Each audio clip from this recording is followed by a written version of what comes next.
Merhaba arkadaşlar. Hikayeler ile past tense yani geçmiş zaman öğreniyoruz. Evet, birinci cümlemiz geçen hafta sonu arkadaşım beni aradı. Evet, bunu nasıl İngilizceye çeviriyoruz? Aradı derken geçmiş, yani last weekend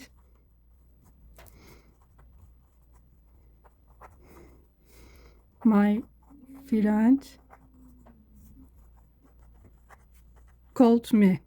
Evet, nasıl çeviriyoruz? Last weekend my friend called me. Evet, bu cümleyi bu şekilde İngilizceye çevirdik.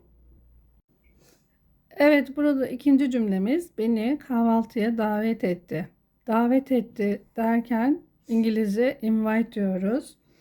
She, kim davet etti? O. Yani she, he, it olabilir. She invited me to breakfast. Nereye davet etti? Kahvaltıya. She invited me to breakfast.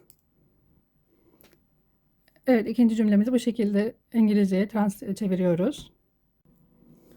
Evet, üçüncü cümlemiz yeni bir bebekleri olmuştu. Evet, buradan bunu nasıl past tense yapıyoruz? Olmuştu, mişmuş. Burada had kullanacağız. Have ve has'in geçmiş hali had.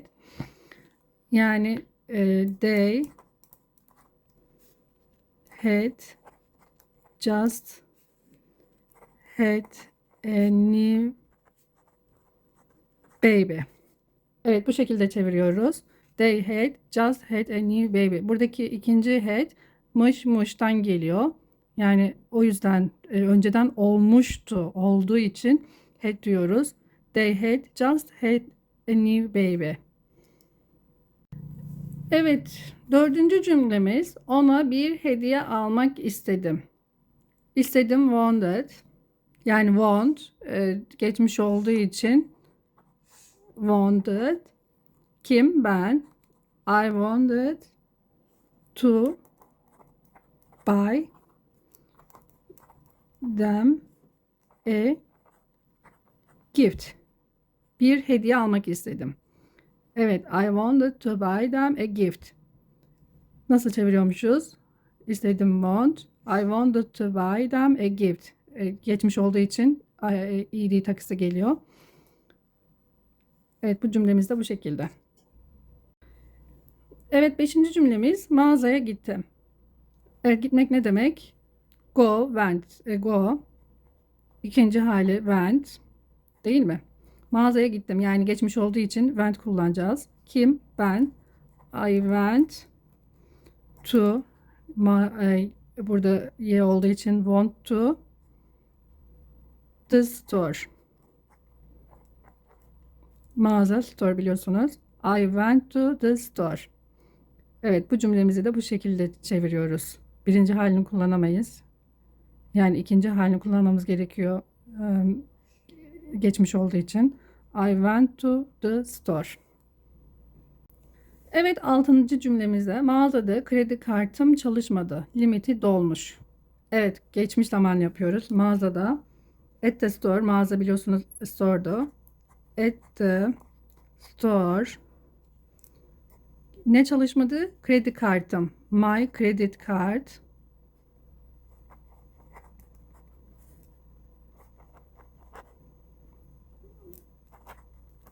didn't work. Çalışmadı. Didn't work. Neden çalışmadı? Çünkü limiti dolmuş.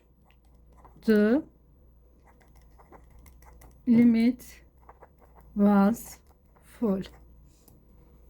Evet arkadaşlar, bu cümleyi bu şekilde çeviriyoruz. Mağazada D eki olduğu için at the store my credit card, kredi kartım M yani ben diyoruz. My credit card didn't work. The limit was full. Evet, bu cümleyi de bu şekilde çevirmiş oluyoruz. Evet, şimdi sıra 7. cümlemizde. Hızlıca bankaya gittim ve nakit para çektim. Evet, bunu nasıl çeviriyoruz İngilizceye? Hızlıca dediği için kim? Ben. I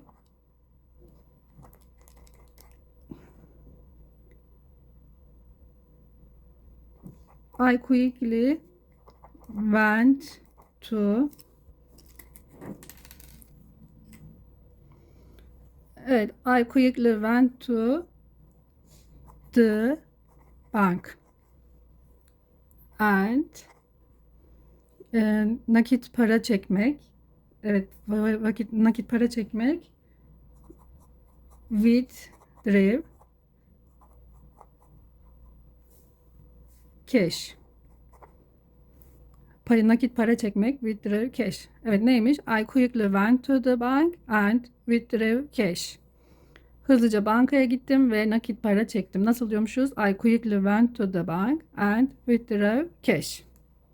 Evet, 8. cümlemiz. Sonra mağazaya geri döndüm ve hediyeyi aldım. Evet, sonra derken then, geri dönmek, I went, geri derken back, I went back to the store and aldım diyoruz. Yani ikinci hali bought the gift. Yani then I went back to the store and I bought the gift. Evet, bu cümleyi past tense'e bu şekilde çeviriyoruz İngilizceye. Evet, 9. cümlemiz. Arabamın benzini azalmıştı. Bunu nasıl çeviriyoruz İngilizceye? Arabamın derken my car was low on gas diyoruz. Evet, nasıl çeviriyormuşuz? My car was low on gas. Evet, arabamın benzini azalmıştı cümlesinin İngilizcesi my car was low on gas. Evet, 10. cümlemiz. Önce benzin doldurdum. Önce ne demek? First. Ki doldurdum derken ben I filled up the gas. Evet, nasıl çeviriyormuşuz? Önce benzin doldurdum. First I filled up the gas. Evet, 11. cümlemiz. Sonra yola çıktım. Evet, bu cümleyi İngilizce nasıl söylüyoruz? Then I hit the road. Sonra yola çıktım. İngilizcesi then I hit the road. Şöyle tekrar yazalım.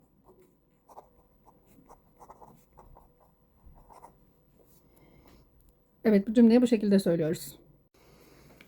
Evet, 12. cümlemiz. Otobanda çok trafik vardı. Bunu nasıl çeviriyoruz İngilizceye? There was a lot of traffic on the highway.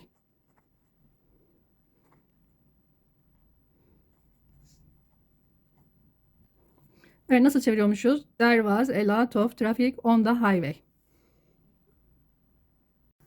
Evet, 13. cümlemiz. Bu yüzden kahvaltıya geç kaldım. Bunu nasıl çeviriyoruz İngilizceye? Bu yüzden derken so I was late for breakfast.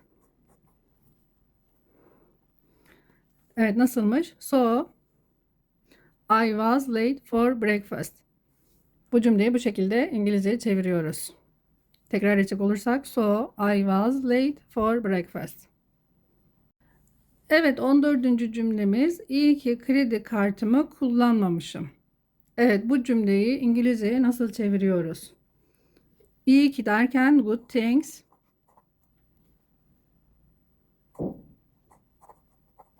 Good thing I didn't use